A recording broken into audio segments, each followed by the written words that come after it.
في هذا الفيديو جبت لكم افضل صناع المحتوى وقعوا لهم حوايج اللي غريبه، ونبداو باول واحد.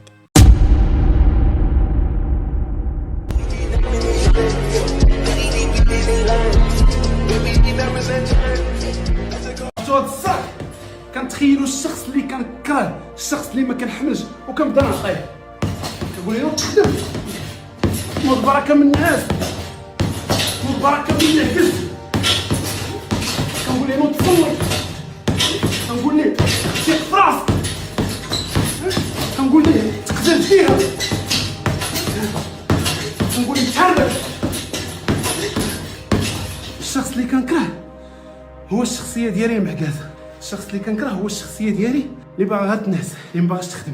داكشي علاش كنكره هذيك الشخصيه، كنبدا نشدها ونتخيلها قدامي ونعطيها.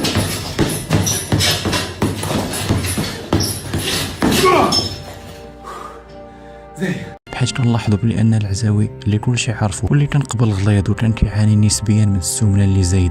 شحال فيك؟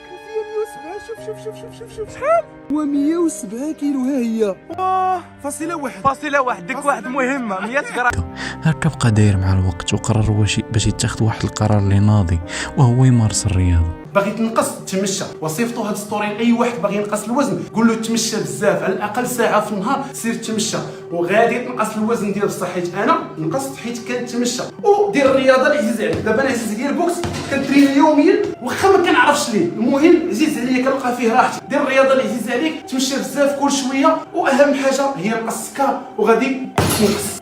كان النصيحه هذاك الشيء واعر، نفتح شي محل. عادي جدا شاف الوزن ديالو زايد فات القياس وصل حتى 100، يعني خاصو يسير شي لونطريمون بواحد الطريقه اللي تكون ضابطه ديال بصح، وقرر باش يتريني ويبدا يجري ويلعب كره، المهم باش ينقص الوزن باش ما كان. هذه يومين باش عبرت كانت فيها 106 كيلو، هي التصويره كتشوفوها. واليوم عاوتاني عبرت، شحال ولات 105 في يومين. نقصت كيلو. هادشي كما قلت لكم لحقاش قاطع السكر وقاطع الخبز. اغرم ما بقاش كياكل الخبز، ولينا كناكلو غير حنا. صافي الراحه. شو هاد اللي معول عليهم يتمشاو، غادي نمشوا. المهم ياخذ واحد الحاجه صحيه، انت غليظ خصك تلعب الرياضه باش تنقص الوزن. نسيت ما قلت لكم قبيله، حيت جاوبوني بزاف على هذيك ستوري على الماء، كلشي كيقول لي خصك تشرب الماء بزاف. نسيت ما قلتها لكم، خصك تشرب الماء بزاف الا باغي تنقص الوزن، حيت اصلا غيشبعك. شربو قبل الماكله بشي ساعه، ضرب شي كاس كبير، فاش تفيق فاش تبغي تنعس حط داك القرعه ديال الماء، كيعاون الماء بزاف. من بعد تقريبا شي 35 دقيقه بحال هكاك، ما عرفتش بالضبط شحال ديال الوقت. المهم انا وصلت للمارينا، هما راه باقيين بعاد شويه حتى انا تمشيت بالزربه. تقريبا في هذه المسافه ديال من ديك البلاصه اللي بدينا فيها حتى المارينا غادي جاي كنضرب فيها شي 5000 خطوه. حتى هي ونمشي باش زوين، ماشي شحال كتحرق، ولكن خصوصا نحضر البحر واه كتموتيفا ديال بصح، كتبدل شويه الجو، كدي فوله زاهي. رجعنا شويه اللور غادي نلقاو بلي اسامه ما كانش تقريبا كيدير نفس المحتوى اللي كنا كنشوفوه اليوم. فاش بدات القناه ديالو تقريبا في سنه 2017، في المحتوى ديال القناه كان نوعا ما بسيط بزاف. الله يسلمك بزاف. هاد الترنجوا غنحاولوا نعيشوا نهار كامل غير ب 50 درهم. لا غنحاولوا نعيشوا نهار كامل غير ب 10 دراهم. تخيلوا معايا نهار فطور غدا عشاء ب 10 دراهم صافي.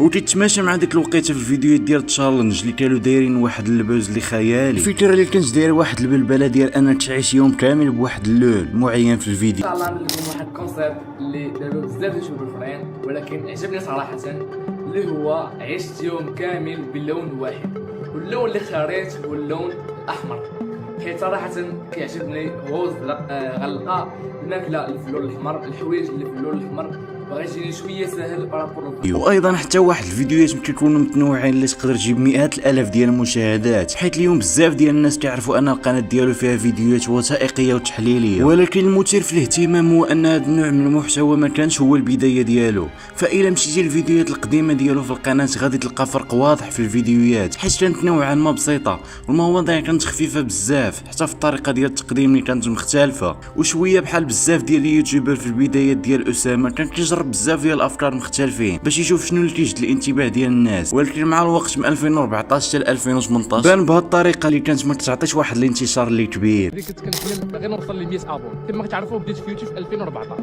ومن 2014 حتى ل 2019 يلاه وصلت ل 500 ابوني. تخيلوا معي 500 ابوني من 2014 حتى ل 2019 5 سنين يلا 500 ابوني ومع ذلك جريان لاشي. وهنا فين غادي يبدا بالتغيير الاول ديال المحتوى ديال اسامه، حيت بدا كيدير فيديوهات اللي فيهم واحد القصه ومواضيع اللي قريبه وفيديوهات كيصور فيهم اليوميات ديالو مع الحيوانات والاليفه. وهذا المحتوى بالتحديد لقى واحد الاقبال اللي كبير ديال بصح في المحتوى ديال اسامه في ديك الوقيته، ونقدروا نقولوا باللي ما كانش ثابت على واحد الحاجه اللي معينه، فيديوهات مع الكليب ديالو فلوغات وحتى فيديوهات اللي فيهم تجارب علميه. ولكن بجانب هذه الفيديوهات المتنوعه اسامه كان ركز بزاف على الفيديوهات ديال لي تشالنج، حيت من ابرز هذه الفيديوهات هو تحدي اكل 10000 سعره حراريه في يوم واحد في تحدي 24 ساعه. الانسان طبيعي في النهار ديالو كيحتاج ما بين 2500 حتى 3000 كالوري.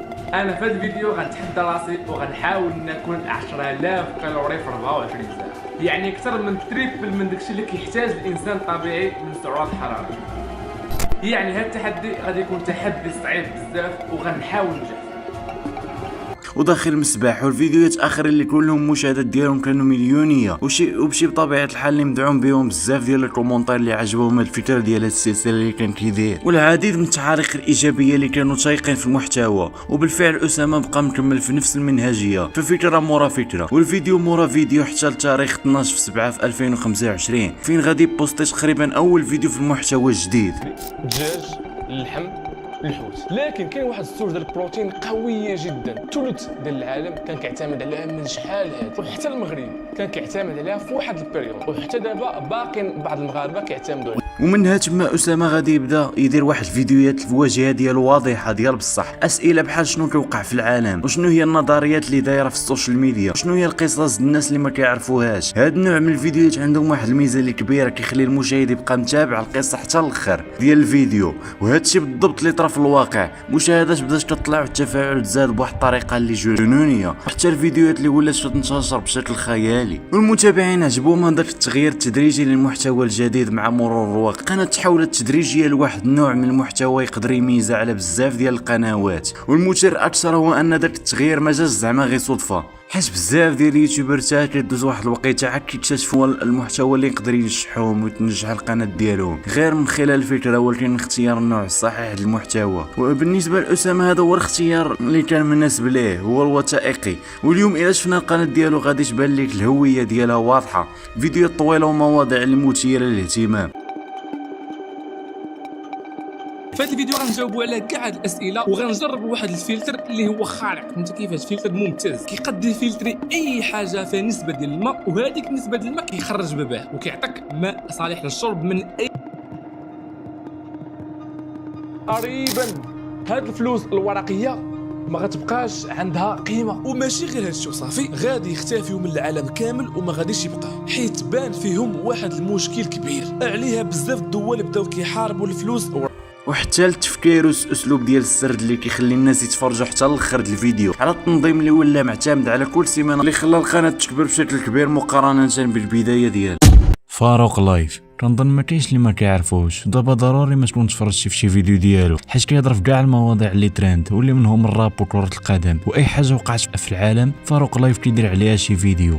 ولكن في البدايات ديال فاروق لايف كان كيدير قصص، والاغلبيه ديال هاد القصص كانوا على المجرمين بحال اخطر مجرم وشي بلانات بحال هكا. حتى لواحد الخطره غادي يبغي فاروق لايف يطيح على واحد القصه اللي واعره ديال واحد السفاح واللي مسمين عليه ديكستر، وهذا المجرم اللي بغى يدير عليه فاروق فيديو هو برازيلي وسميتو بيدرو، واللقب ديالو الثاني هو المطادور واللي كتعني القاتل. وهذا السفاح كان اخطر واحد الدرجه اللي ما يمكنش، حيت قتل اكثر من 100 واحد وكيتعتبر اخطر سفاح باقي حي. تخيل معايا واخا هذا الشيء كامل دخل هذا السفاح الحبس وتحكم عليه غير ب 30 عام، بحكم هذه هي اكثر مده كاينه في البرازيل حيت ما عندهمش المؤبد. المهم فاروق فاش اكتشف هذا الشيء بقى كيقلب حتى فريمون باغي يدير واحد الفيديو اللي واعر. وتخيل معايا شنو وقع لفاروق وهو تيقلب على هذا السفاح في يوتيوب، غير لقى واحد الشيما ديال واحد القناه ديالو ودخل لواحد القناه ولقاه كيدير فيديوهات في يوتيوب. هنا فاروق بدا تيقلب في الديسكريبشن ديال الفيديو ديالو، وانا كنقلب ونلقى واحد الشين مكتوب فيه بيدرينيو، انا ندخل وبلي هو دير فيديو في يوتيوب. وتخيلوا معايا شنو غادي يلقى. غادي يلقى واحد النمره ديال البرازيل وديال هاد السفاح النيت. خدا فاروق ديك النمره، مشى شرا لاكارت سيم جديده وحل فيها واتساب جديد وصيفط لذاك السفاح ميساج وكتب ليه نص بالبرتغاليه. انا كتب لي نص بالبرتغاليه، مشيت درت ترجمه كذا، كتبت لي ميساج صيفطو طلع شرط. وفاش فاروق صيفط لذاك السفاح ميساج طلعت غير شرطه وحده وصافي. قال مع راسو راه هاد النمره ما خداماش، داكشي علاش خرج من راسو هاد الموضوع صافي ونسى ومشى طاح نعس. وتخيل معايا شنو غادي يوقع مع 3 ديال الصباح وفاروق لايف ناعس. غيصوني التليفون ديالو، غادي ينوض فاروق النعاس وغيطلع على تليفونه وغيلقى داك السفاح اللي مصوني عليه كيصوني عليه ابل فيديو مع 3 ديال الصباح. فاروق لايف جاتو الصدمه ديال بصح وتخلع. كيصوني لي التليفون مع 3 الصباح، ماشي ابل نورمال، ماشي اوديو، ابل فيديو. وبدا يفكر واش يجاوب ولا لا، وبقى غير كيفكر حتى لواحد اللقطه قال نجاوب واللي ليها. من مورا هذا رد الكاميرا ديال التليفون ديالو وجاوبو. هنا فاروق تزاد معاه الزايد وجاوبت ايه اوبريغادو. بقيت كنحاول نتواصل معاه في البدايه وبدا كيتعصب وتخلع وقطع عليه وبلوكا ديك النمره. وحط الفيديو في يوتيوب واللي بدا كيعاود على القصه ديالو مع بيدرينيو. ولكن كاين اللي غيقول علاش يتخلع حيت هذاك التليفون زعما واخا يهضر مع عادي، ولكن ما تنساش راه خونا راه سفاح وراه اكثر من 100 شخص ماتوا على يديه. شكون قال لك على انه خدام مع شي مافيا ولا شي حاجه تقدر طرا؟ ما كنعرف شنو كاين، ولكن القرار يخدا فاروق قرار في محله. حتى واحد بلا اللي طرا لبنسنس في وجهه. في شهر اكتوبر 2025 بنسنس غادي يبوستي واحد الفيديو العنوان ديالو كيدور على طلقة البخور ليله في قصر مهجور، بحيث كيصور ديك البلاصه فاش تبان بطبيعه الحال الامور بوضوح والبلاصه فين غادي يصور، حيت بنسنس بطبيعه الحال ضروري ما غادي يصور بالليل. وفي البدايه ديال الفيديو غادي يبدا يصور لينا داك البلاصه كامله، وبالتحديد غادي يورينا دوك الاماكن اللي العياذ بالله كيديروا فيهم دوك الناس الامور ديال سحور خفيه. مزيان فهمتيني. شوف هاي الاولى دابا كيجلسوا واحد القصه كيجلسوا بحمق، دابا يشوفوا اللعيبه ديالهم ديك التقيف شحال دايره كيديروا بحمق. شوف ها الثانيه، ها الثالثه، ها الرابعه، الله يبارك لكم هادشي، ها خمسه، ها سته، ها سبعه. شوف شنو السحور هادو كاملين استحضار، كيديروا استحضار. ها كيديروا استحضار. وكذلك غادي يورينا الاجواء ديال داك القصر اللي كيداير من الداخل. المهم غادي يبدا يتعمق تما وغادي يدخل شي بلاصه اللي ما كانش خاصو يدخلها، ومعروف ما خاصكش تخليها بالنسبه لي كبيره تقدر طرا لشي حاجه سواء من البشر ولا من العالم الثاني. وزيدك على انه هو كيدخل عريان وخالي الوفاق، وباش يزيد يتاكد ويعرف باللي فريمون ديك البلاصه كيتداروا فيها شي طقوس ديال التحضير الجين، غادي يسول واحد الراجل تما وداه لواحد القنت اللي كان مخبي وغابر، وباين باللي فريمون كاين الاثار ديال الناس اللي كيبقاو تما بوحدهم وشنو كيديروا العياذ بالله.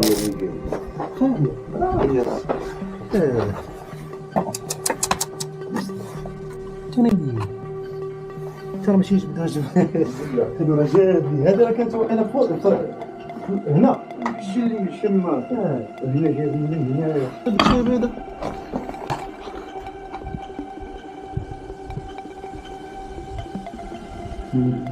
فيها شي حاجه. والبارتي الحقيقيه غادي تبدا من بعد الدقيقه التاسعه من الفيديو. على حساب القول ديالو جايب معاه واحد النوع ديال البخور اللي بسببه يقدر يطرالو شي بلان، ونيت هادشي اللي وقع له، ولا يقدر يطير ولا شي طاقه سفليه اللي تقدر تاذيه، واحتمال كبير يقدر يطرى ليه شي بلان اللي انورمال من بعد الاستعمال ديالو لذاك البخور. ولكن الصراحه ما عرفتش هاد المعلومه صحيحه ولا لا، حيت المعروف المتداول القران الكريم هو الوحيد اللي يقدر يطيرك ويحميك من العالم السفلي. داكشي علاش باش عليكم مشيت تخرويت فهمتيني، كنت كنقرا الكتب عندي بزاف ديال الكتب جميل. انا كنحس براسي مزيان عليا قسما بالله كنحس بشويش.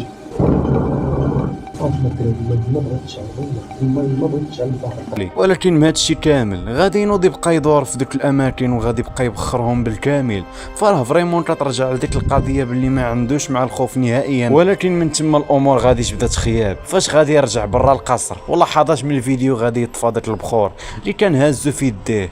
في هاد الحاله يقد يكون بسبب الريح اللي كان، وزيد هو انه كان شاد كلشي في يديه، فسي نورمال زعما يطفى.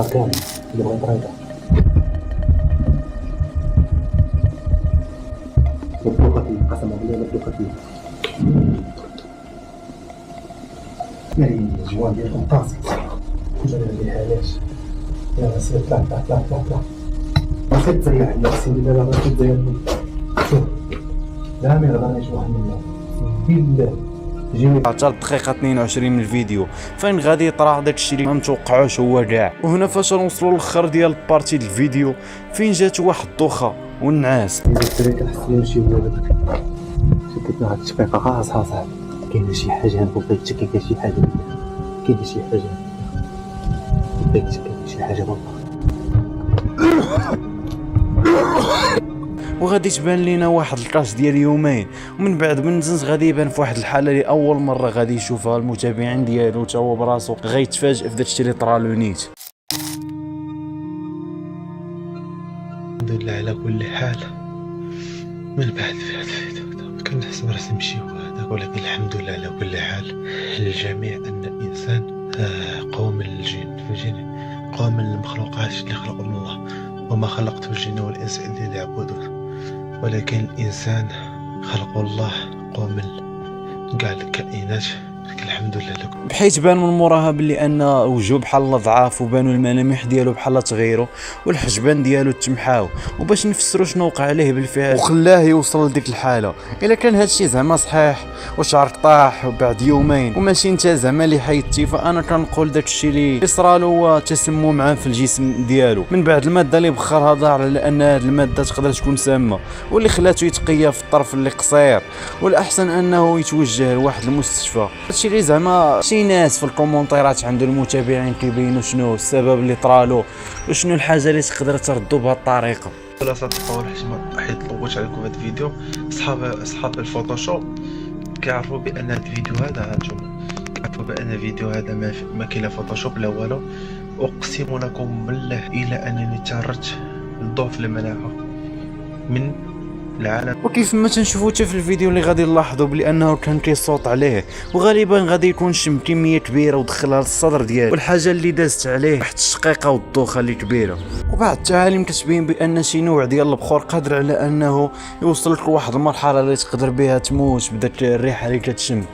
ونمشيو عند بيرمون اللي تخلى على المتابعين ديالو مازال كيتسناو لحد الان بفارغ الصبر وخصوصا ولفهم فيديوهات اللي كثيره في شهر رمضان اللي كيروي فيهم قصص ولا روايات هربانه بطريقه اللي ناضيه وغادي نلقاوه كان كيبوست اكثر من 4 الفيديوهات في السيمانه وكان غادي بواحد المنهجيه ديال نهاريه ونهار لا. وهذا البروغرام كان مزيان ديال بصح ولكن مع انتشار هذا النوع ديال المحتوى وظهور مئات من القنوات كيديروا نفس هذا الكونتنت خلى بيرمون يدخل في واحد العالم ويبدا يعاود روايات الفانتازي اللي فيهم احداث وغموض. ومن مور هذا التغيير اللي بغى يدير تما غادي نفهموا بيرمون الابلود ديالو علاش بدا كينقص بواحد الشكل اللي تدريجي حيت هذا الشيء هذا الكتاب اللي اختار قريب بزاف الواقع وفيه واحد العذاب اللي شديد بحال روايه خوف اللي اختارها اللي فيها اكثر من 300 صفحه مع احداث وشخصيات اللي كثيره ديال بصح وحقيقه انها مكتوبه بواحد باللغه العربيه الفصحى. كنتفقوا كاملين على انها خاصه واحد الجهد وما تصوروش الكميه ديالها ولا شخصيه في الروايه لا من ناحيه الاداء لا حتى تغيير نبره الصوت باش تلائم مع المشهد. كيف كيكمل في القرايه وما على بالو بوالو. فكم يا حليق فكم يا حليق بحق سمسائيل ان تاتينا. احضروا يا جنود البارد لتكونوا الجيش الاعظم. احضروا بحق المخلبي ابن داعات. وانا بدات غادي تقطع على الدار كامله حتى الشمعه غادي وكل مره غنلقاوه كيعاود المشهد حتى المره ولا حتى جوج المرات. يعني عزيزي المشاهد بلا ما تصدم فاش تلقى شي فيديو كيبان لك انت فيه 30 دقيقه بحال لما فيه زعما والو حيت هو راه جالس كيصور اكثر من 5 ديال السوايع في جلسه. نلوح لكم الحلقه والكماله تاع سلسله الروايه ولكن بصراحه ما قدرتش نلوحها. حاولت نصورها البارح ما قدرتش وحاولت نصورها حتى البارح ما قدرتش لانه كما كتشوف مريض واحد شي شويه. العلق ديالي تكون سريع وجه لي جهه اليسار ما بقيتش قادر ندور الراس ديالي اللي جهه اليمين ولا جهه اليسار ولا فيكس الجهه واحده. على اي حال مشيت عند الطبيب وقال لي ان هذه حاله عاديه يعني كتوقع للناس مثلا شي واحد فاش كيتعصب بزاف ولا شي حاجه بحال هكا يعوج لي العنق ديالو جهه اليسار. المهم حاجه عاديه زعما ماشي شي حاجه خاصها غير شويه ديال الراحه كتولي بخير وعلى خير. المهم على اي حال درت هذا الفيديو هذا باش نقول لكم زعما سمحوا لي حيت ما قدرتش نلوح لكم الفيديو راني ما درتش بالعاني ولا شي حاجه. حاولت نصور الفيديو 2 المرات ولكن كيف ما قلنا قبيله الروايه تكون باللغه العربيه ديال الفصيحيين وخاصو يحفظ ولا يسكريبتي في شي ورقه وكل دار خصو يلقاه بالدارجه المغربيه بلا ما نهضروا على المونتاج والبحث على اللقطات اللي كتلائم المشاهد اللي كيهضر. في هذه النقطه الصراحه ما عرفتش واش كاين زعما شي واحد اللي كيقدر يكون كيعاودو في الايديتين ديال الفيديو حيت راه صعيب بزاف خص واحد الجهد ديال الكلام. المهم خلينا المهم هادشي واش نشوفوا علاش بيرمون غبر لهاد الوقيته بزاف، علاش واش اعتزل ولا شنو وقع له، حتى التاثير ديالو باقي كاين، حتى المتابعين اي بوست تلقاه في فيسبوك ولا انستغرام وحتى في يوتيوب يتمناو كاملين نهار فين غادي يرجع، وخصوصا مشى بدون اي وداع ولا شي سبب اللي معين. وغدوز واحد الوقيته وغادي يبان واحد الكومونتير ديال واحد خونا في اخر فيديو ديال بيرمون كيقول السلام عليكم الخوت، المهم جيت وبغيت نقول لكم بلي راه بيرمون بخير وعلى خير، وغير السيمانه دازت كنت لقيته في السوبر مارشي وكان ماشي مزيان وسولته على زعما ما بقاش كينشر فيديوهات في القناه ديالو. ها الجواب باش جاوبو، وقال لك باللي جاوبو باللي راه كان عيان شويه وخاصو شويه ديال الوقت باش يرجع الطاقه ديالو اللي كانت قبل. وكاين بزاف اللي قبل تيقولوا بلي انه اعتزل بشكل نهائي، مي الصراحه من وجهه النظر ديالي يقدر يكون حبس السوشيال ميديا بصفه تامه، سبب على انه مثلا يقدر يكون تزوج وبغى يبعد على شويه السوشيال ميديا بهدف انه ياخذ واحد الراحه اللي اكثر. فكنتمنوا ان شاء الله يرجع ويعود للدومين ديالو، خصوصا ان بلاصتو باقا كبيره بزاف ومتميز بزاف ديال صناع المحتوى.